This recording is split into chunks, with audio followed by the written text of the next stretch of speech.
जोहार सागुन सेता सानाम कोगे आमगे आमिज बायरी यूट्यूब चैनल पाठा को सानाम कोगे सागुन दाराम गाते को नोआ दुनिया धरती रे जुदी खूब रस्कते ताहें सेनाय बन खाय ताहले आबो जीवन रे दुलड़ दो मिटन खूब गुरुत्वपूर्ण विषय कना। नोआ दुलड़ ताला तेगे आबो आयमा गोटांग जटिल जटिल कमी हो खूब सहज तेबन कराव गद का।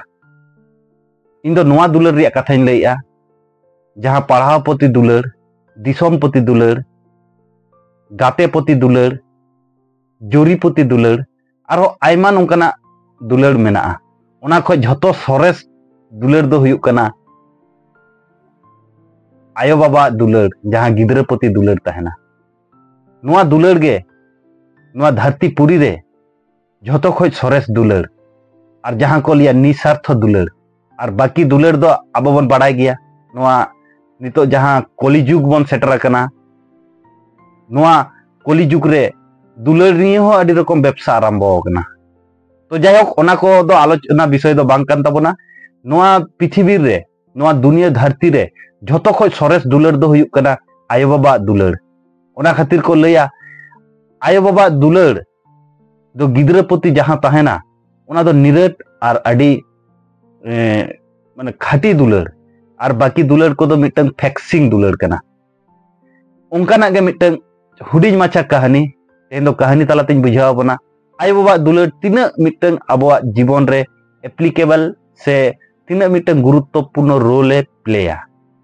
चलो ताहले गल्प बन आंजम लेगे और गल्प आंजम मांग रे नोंकाना मोटिवेशन कहानी स्पीच फैक्ट इनफॉर्मेशन नाम लगी नोआ चैनल सब्सक्राइब का तबन पे कारण नोआ चैनल पे सब्सक्राइब लेखाय अब सानाम कोते गे नोआ दायित्व दो शुधु नोआ आमगे आमिज बायरी यूट्यूब चैनल दो बांगा सानाम मानमी गे नोआ नेल काते किछु प्रोग्रेसिव काते अब जीवन रे किछु प्रोग्रेसिव काते अब जीवन रे जाते लाहा डहार बन लाहा इदी मा ओना गे नोआ यूट्यूब रे दो मिटन उद्देश्य। चलो ताहले देरी बांग काते वीडियो बन आरंभ लगे गाते को नोआ दो खूब मिटन सिंपली और खूब मिटन गुरुत्वपूर्ण हपन हपन हपन कहानी कना। नोआ कहानी तालाते अब आयमा सिकनत बन नाम दाड़ा। गल्प दो नो नोंकाना कना मिटन 80 बछर रे मिटन हाड़ाम बाबा हर और आज मिटन गिदरा मिटन बागान रेकिन दुड़ुब लेना। एबार दुड़ुब परे ओंडे ओना सुर रेगे बागान सुर रेगे मिटन काहुई हेज एना। काहुई हेज एन खाय दो एबार उनी 80 बछर रे जहां हाड़ाम उनी आज बाबू ताय कुली कना बाबू उनी दो चिली कनाय। आदो उनी बाबूई लैया बाबा नुई दो हुयुक कना काहू काहू कनाय। तारपरे आबार आरो हाना नवा किन गल्प बाड़ाया गल्प बाड़ा परे आरो किछुक्षण परे आरो मिटन काहुई हेज एना।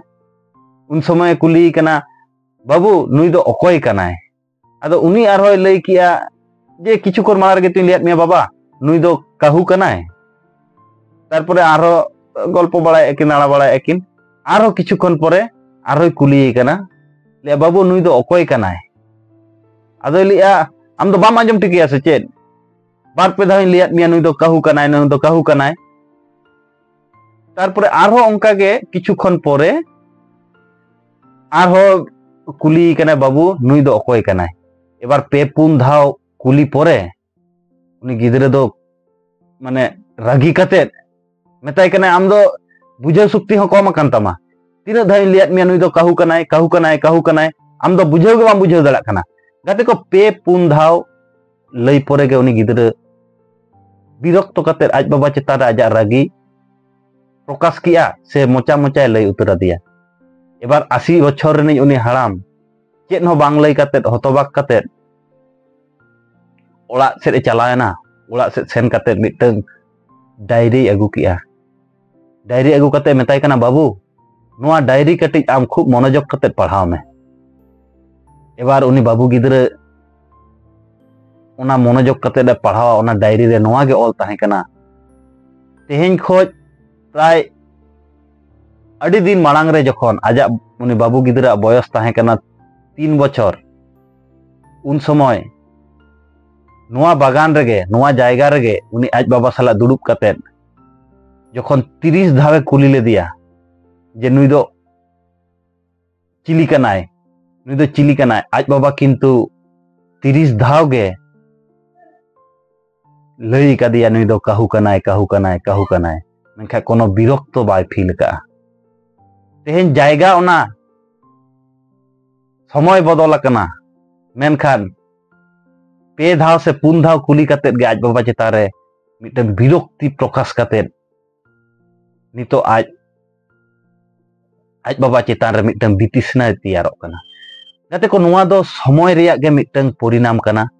নিতো আবো এতবন মডার্ন ইদি কানা, এতবন মডার্ন ইদি কানা আর মানে লই বাইরে আবরেন কাটি কাটি কোড়া গিদরে কুড়ি গিদরে কো এত কো মডার্ন ইদি কানা, ডিউটি খোঁজ মাকো পছলক কান গিয়া, তাছাড়া আকোয়া যাহা ন্যূনতম কর্তব্য ওনা হো বাকো করায়েয়া। তো নোয়া কাহিনী তালাতে আবো সানাম ñeñeliya বয়হা কো ঠেজ কিন আরদাসা নোয়া দুনিয়া ধরতি রে বারিয়া হর যতো খোঁজ আবো খোঁজ মানে আবো খোঁজ লাতারক সেনা কোয়া উনকু দোকো হুয়ুক কানা 1 নম্বর হুয়ুক কানা কো আয়ো বাবা, দ্বিতীয় নম্বর হুয়ুক কানা কো শিক্ষক। যদি সারি প্রকৃত শিক্ষকে হুয়ুগা উনি তো সব সময় খোঁজা ইনি ছাত্র মারাং সেদে চালাক মা, চেতান সেদে চালাক মা। আর যদি সেরকম শিক্ষক যদি হুয়ুগ খাজে তো আবো বন বুঝেত গিয়া শিক্ষক রিয়া মিটটাং ডেফিনেশন তো নোয়া দো বাঙ্গা ইন্টেলিজেন্ট মানে গে গুড টিচার, ওনা দো কোনো দিন বাং কানা, ওনা রিয়া দো কোনো ব্যাপার দো বাং কানা। Intelligent is a not good teacher. এমনি নর্মাল মানুষ হো কিন্তু গুড হুই দাড়েয়া কো, ওনা শক্তি দো আবো ঠেজ মেনাআ। ইন বার বার ইন লই কাত বনা যে মানমি জীবন দো মিটটাং বঙ্গা বুরুয়াগ জীবন কানা।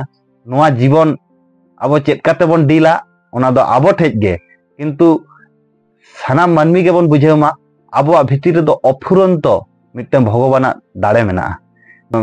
মোটিভেশন কাহানি, মোটিভেশন স্পিচ আর মোটিভেশন কিছু ফ্যাক্ট আগু কাতে আপে को सामांग रे प्रत्येक मॉर्निंग हिजुआ। नोआ चैनल सब्सक्राइब कर तबते, कारण सब्सक्राइब लेखाय बन आबोआ जहां चिंता भावना रे किछु परिवर्तन हुई और परिवर्तन दो लागती के तबन कना। इंग्रेजी ते मिटन कथा मेना change is the constant law of nature. जदि नोआ प्रकृति रे जदि आबो बाबन एडाप्टेशन दाड़ा से बाबन एडजस्टमेंट दाड़ा ताहले विलुप्त होते बाध्य। जुग साला ताल मिलाव दो नोआ मिटन आर्ट कना, नोआ दो झतो मानवी गे आर्ट दरकार। कारण नितो आबोआ समय रे चेद लागती मेना, नितो आबोआ समय रे लेखा पढ़ा काते नितो आबोआ जहां हक आइदर विरुद्ध रे आबो तिंगु केटेज काते आबोआ जाति धर्म आबोआ दिसम नोआ प्रति आबोआ श्रद्धाशील हुई तबना। जायहोक नोआ भिडियो दो अडिगान हर हयतो दुख पे प्रकाश या बांखाज पे लैया आले दो आयो बाबा ले कुसिया को गया, ओना कथा दो बांग कना। एखोनो अडिगान परसेंट मानमी मेना को जहां आयो बाबा कथा बाको माने आंजोमा बाको आंजोमा, ताछाड़ा आयो बाबा अनेक दुख कष्ट को एमा को उनको को लगे गे स्पेशली ताहलेना। जायहोक नोंकाना गल्प मोटिवेशन कहानी दिन सेता हजुआ, तो लाइक शेयर कमेंट तबन पे। और इन बार बार इन लई का नोआ चैनल दो आमा इना सानाम हला चैनल कना, जहां कोले भूल तुटी लेन खाय दो कमेंट तालाते लई पासना तबन पे, ओका करे एडिशन हुयुआ, ओका करे आरो किछु ऐड हुयुआ। मा एनखान सानाम को गे आर मिद धाव जोहार।